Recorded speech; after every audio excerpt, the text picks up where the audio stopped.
Assalamualaikum warahmatullahi wabarakatuh. Berjumpa lagi dengan saya. Di video pembelajaran kali ini kita akan membahas materi toleransi suwean. Namun apa sih toleransi dalam gambar teknik itu? Pada prinsipnya toleransi dalam gambar teknik adalah suatu penyimpangan ukuran yang diperbolehkan atau diizinkan. Nah, terus apa itu toleransi suwean yang menjadi topik bahasan kita kali ini? Toleransi suwean adalah perbedaan ukuran pasangan benda yang diizinkan untuk suatu pemakaian tertentu pasangan benda tersebut. Jadi benda-benda yang berpasangan ini harus terpasang atau terakit dengan baik, harus klop sesuai animasi berikut. Nah ini, harus klop, harus sesuai, makanya disebut suwean atau toleransi suwean. Kemudian untuk jenis-jenis toleransi suwean ada 3 jenis nih. Yang pertama ada suwean longgar atau clearance fits, yaitu bila bagian yang berpasangan pada waktu dipasang mempunyai kelonggaran yang pasti. Jadi benar-benar longgar, bisa masuk atau dirakit dengan mudah, bahkan cukup dengan tangan sekalipun karena longgar, seperti pada peluncur presisi, torak hidrolik yang bergerak dalam silinder, dan pena pengunci. Kemudian yang kedua, suwean pas atau transition fits. Nah ini akan terjadi 2 kemungkinan, yaitu bisa terjadi kesesakan kecil maupun kelonggaran kecil.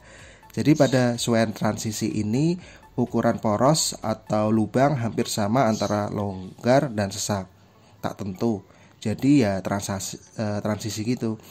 Perlu bantuan gaya tekan yang lumayan, seperti bantuan dari pukulan palu. Dan contoh dari suwean pas ini adalah misal rotor pada poros motor, ring gigi pada roda, puli, kemudian roda gigi, roda kemudi, bus bantalan untuk dipasang dengan mudah, dan lain sebagainya. Selanjutnya yang ketiga, suwean sesak atau paksa, atau istilahnya interference fits. Nah, pada pemasangan ini selalu dalam keadaan sesak.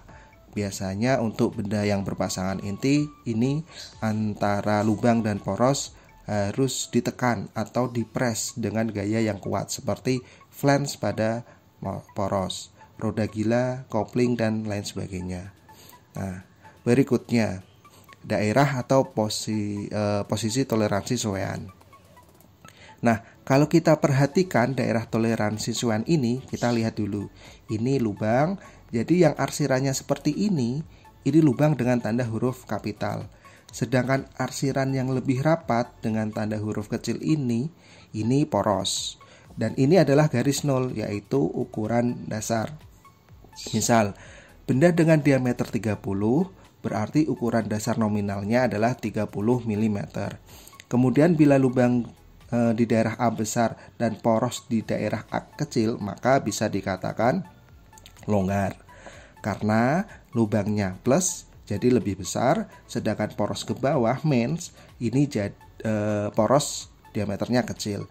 Artinya daerah ini longgar.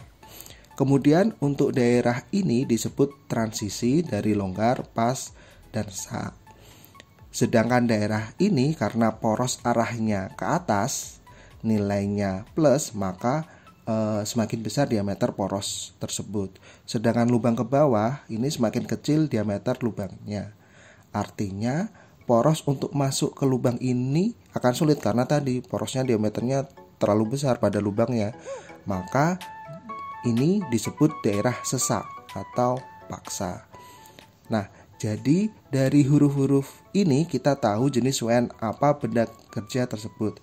Misal A besar ini dengan A kecil, ini suwean longgar karena di daerah longgar. H besar dengan J kecil ini suwean pas atau transisi. Kemudian X besar dan X kecil ini suwean paksa. Tapi apakah bisa masuk atau dirakit dengan daerah seperti ini? Nah, maka ada namanya daerah basis atau istilahnya kita jadikan patokan, yaitu H. Kenapa H? Karena H ini tepat di garis 0. Maka untuk basis lubang atau basis poros biasanya pakai H, huruf H biasanya. Masa menentukan patokan atau basis nggak paling dekat dengan 0? Nah, seperti tabel berikut. misal pada basis lubang yang artinya lubang sebagai patokan ya. Lubang H dipasangkan dengan poros A, maka ini adalah suwean longgar. H besar dipasangkan dengan M kecil, ini adalah suwean pas atau transisi. H dipasangkan dengan P, ini suwean paksa atau sesak. Dan sebaliknya, bila kita pakai basis poros, H kecil dipasangkan dengan B besar, ini suwean longgar, dan seterusnya. Jadi paham ya bagaimana membaca diagram ini.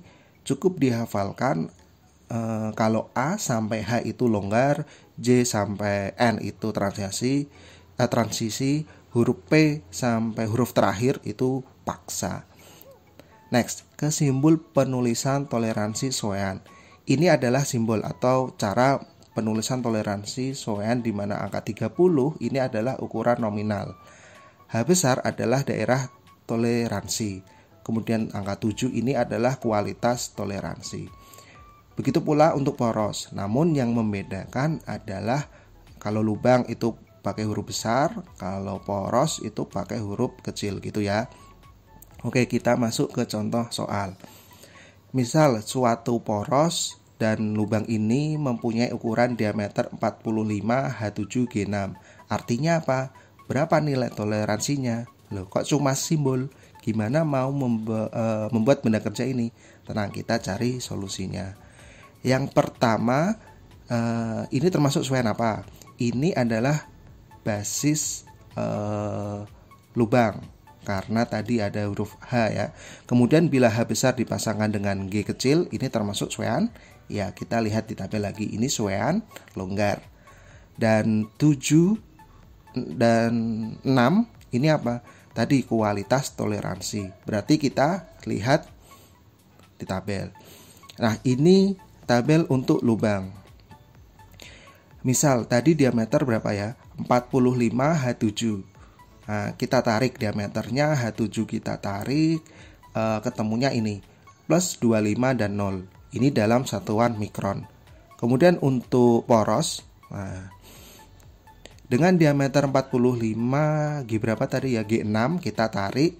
Kemudian ini ketemunya ini diameter 45 G6, ketemunya min 9 dan min 25 dalam satuan mikron. Jadi tinggal kita ubah. Untuk poros diameter 45 G6 adalah kita ubah dulu satuannya dari tabel tadi ya, min 9 mikron menjadi 0,009 mm dan min 25 mikron menjadi 0,025 mm. Nah, terus kita hitung hasilnya seperti ini. Begitu pula untuk lubang, kita hitung dari tadi yang di tabel plus 25 mikron dan 0, hasilnya ini. Kita ubah menjadi milimeter dulu. Nah, dan ini adalah nilai toleransi yang diizinkan atau sebagai batasan dalam pembuatan baik itu poros atau lubang tersebut. Tadi basis lubang, kemudian suwean longgar, dan ini adalah toleransi, perhitungan toleransi yang diizinkan. Ya, paham ya? Nah, mungkin cukup itu dulu materi yang kita pelajari ya. Baik, itu saja video pembelajaran kali ini. Semoga ada manfaat bagi kita dalam memahami materi suwean, dan sampai jumpa di video pembelajaran selanjutnya. Terima kasih. Wassalamualaikum warahmatullahi wabarakatuh.